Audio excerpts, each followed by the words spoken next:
kerajaan padang pasir terkenal sebagai negeri yang makmur, adil, dan penuh ilmu.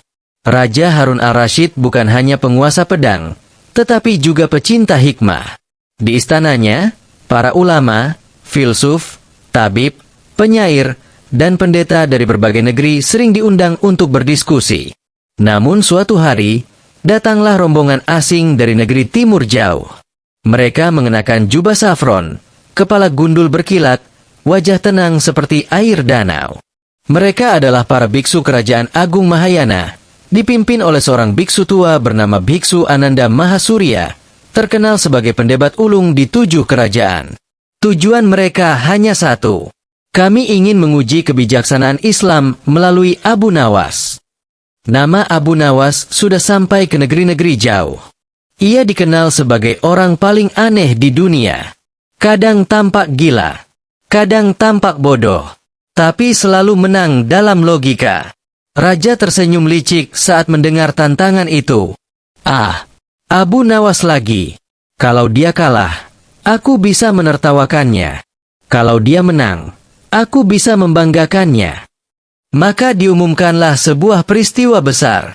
Debat terbuka selama 7 hari 7 malam antara Abu Nawas dan para biksu kerajaan. Subjeknya berat. Apakah manusia berasal dari reinkarnasi atau ciptaan langsung Allah? Seluruh negeri gempar. Pasar sepi. Kedai tutup lebih awal. Rakyat berbondong-bondong ke istana. Dan di rumah kecil dekat pasar, Abu Nawas justru sedang tidur sambil mendengkur. Pagi itu matahari belum tinggi. Ayam jantan baru sekali berkokok. Abu Nawas masih terbaring, memeluk bantal lusuhnya. Tiba-tiba, gedor, gedor, gedor. Pintu diguncang seperti hendak dirubuhkan. Kebakaran? Gempa? Atau istri saya pulang? Teriak Abu Nawas panik. Ia meloncat, tersandung kendi, jatuh menimpa tikar. Siapa mau mati pagi-pagi? Pintu didobrak. Masuklah 3 pengawal istana. Abu Nawas, atas perintah raja, engkau harus segera ke istana. Abu Nawas menyipitkan mata. Kalau urusan pajak, saya tidak punya uang. Kalau urusan utang, saya tidak kenal kalian. Ini soal debat besar. Ah, debat lagi, desah Abu Nawas. Debat kemarin saja saya belum lunasi capeknya. Pengawal menjelaskan tentang kedatangan para biksu dan tantangan besar itu. Abu Nawas terdiam. Reinkarnasi, gumamnya. Wah, ini bukan soal perut lagi. Ini soal kepala. Ia menghela napas panjang.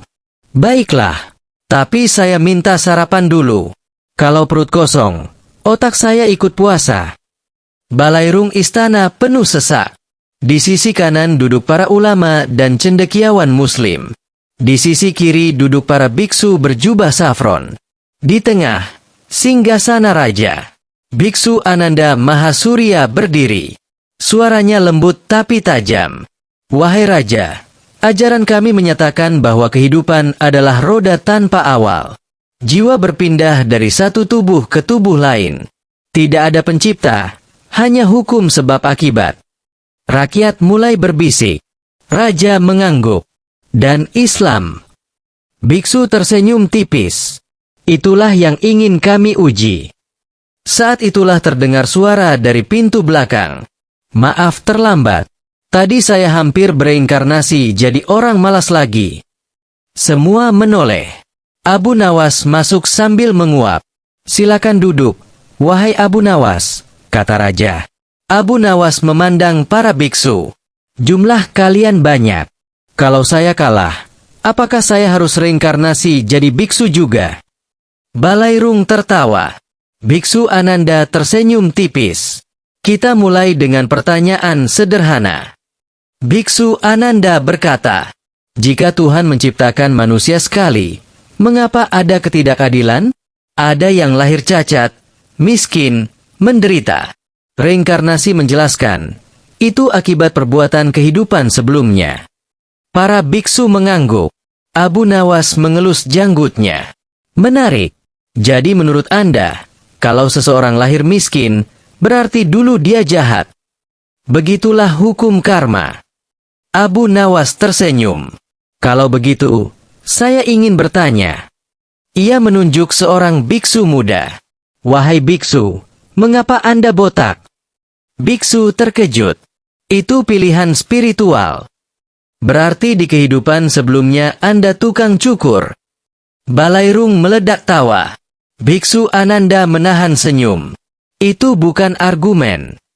Abu Nawas mengangguk. Benar. Sama seperti menuduh bayi menderita karena dosa masa lalu. Itu dugaan, bukan bukti. Raja tersenyum puas. Abu Nawas melanjutkan. Jika reinkarnasi benar, ingatan seharusnya ikut berpindah. Biksu menjawab. Ingatan tertutup oleh kelahiran baru. Abu Nawas mengangguk. Kalau begitu, apa bedanya reinkarnasi dengan dongeng? Balairung terdiam. Jika tidak ada satupun manusia mengingat hidup sebelumnya secara pasti, maka reinkarnasi hanya cerita tanpa saksi. Para ulama mulai mengangguk. Abu Nawas berdiri. Sekarang giliran saya bertanya. Biksu Ananda mempersilakan. Jika jiwa berpindah-pindah tanpa awal, jumlah jiwa tetap atau bertambah? Biksu terdiam. Kalau tetap, mengapa manusia bertambah? Balairung mulai riuh. Kalau bertambah, dari mana jiwa baru datang? Bukankah itu berarti ada pencipta? Biksu terdiam lama. Raja bersandar. Tersenyum lebar. Pagi hari kedua, Balairung istana kembali penuh. Bahkan lebih ramai dari hari pertama. Kabar tentang kecerdikan Abu Nawas sudah menyebar ke seluruh penjuru negeri. Para pedagang menunda membuka kios. Para petani menunda ke ladang. Semua ingin menyaksikan kelanjutan duel akal terbesar sepanjang sejarah kerajaan. Raja Harun al-Rashid duduk di singgasananya dengan wajah berseri.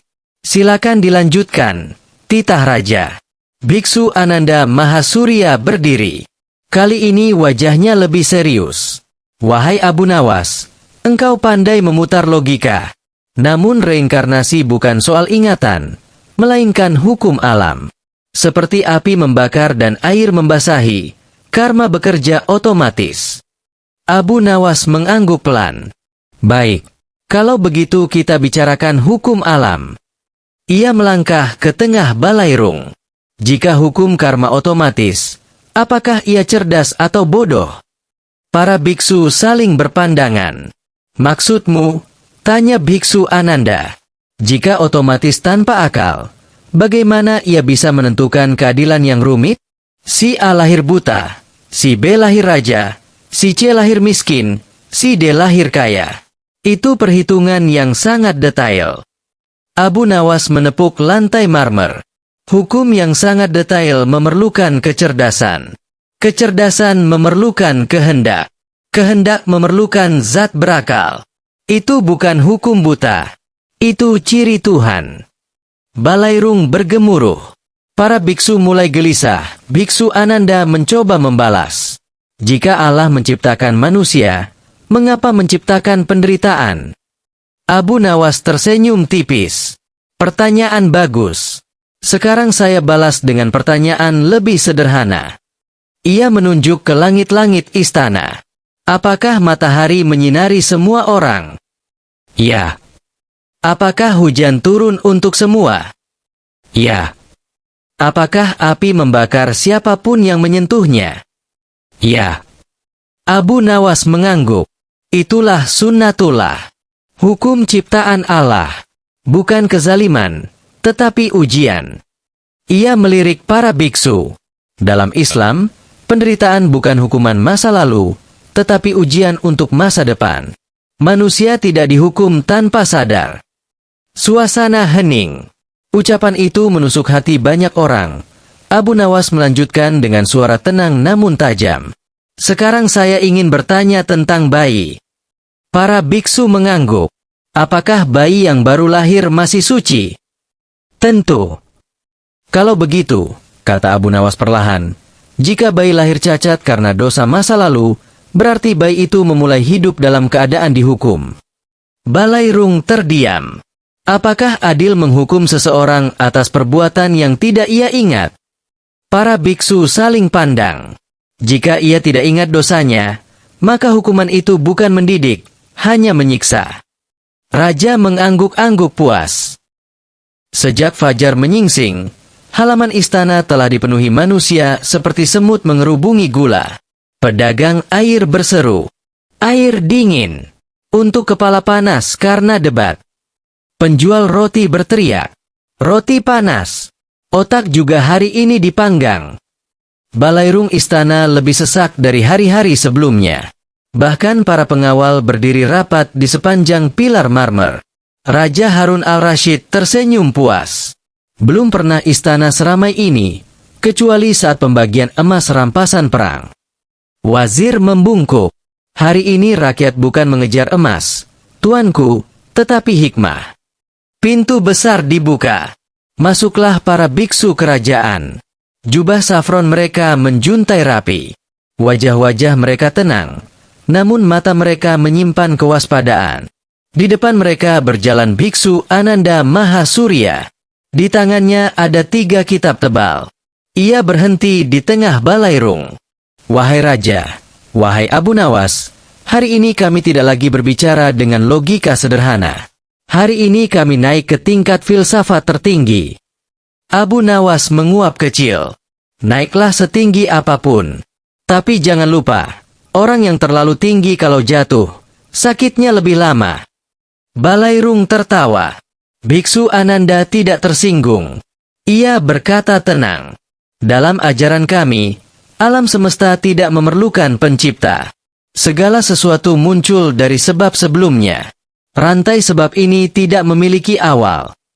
Ia memandang Abu Nawas seperti roda yang berputar tanpa titik mula. Suasana menjadi hening. Inilah inti filsafat reinkarnasi. Segalanya ada sendiri. Tidak perlu Tuhan. Abu Nawas berdiri perlahan. "Baik, izinkan saya menjawab dengan filsafat kelas warung kopi." Rakyat tersenyum. Mereka tahu, jika Abu Nawas mulai merendah, justru bahaya sedang disiapkan. Abu Nawas mengambil tongkat kecil dari pengawal dan menggambar lingkaran besar di lantai marmer. "Wahai biksu Ananda, apakah lingkaran ini ada?" "Ada." "Siapa yang membuatnya?" "Engkau." "Jika saya tidak menggambar, apakah lingkaran ini muncul sendiri?" Biksu terdiam sejenak. "Tidak." Abu Nawas mengangguk puas. "Sekarang dengarkan baik-baik."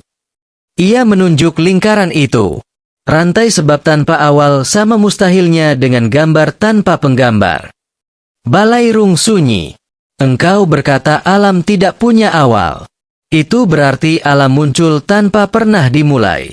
Itu bukan filsafat tinggi, itu kemustahilan logika." Para ulama mengangguk. Beberapa biksu mulai saling berpandangan. Abu Nawas melanjutkan dengan langkah perlahan. "Setiap cerita punya kalimat pertama. Setiap perjalanan punya langkah pertama. Setiap bangunan punya batu pertama." Ia memandang seluruh hadirin.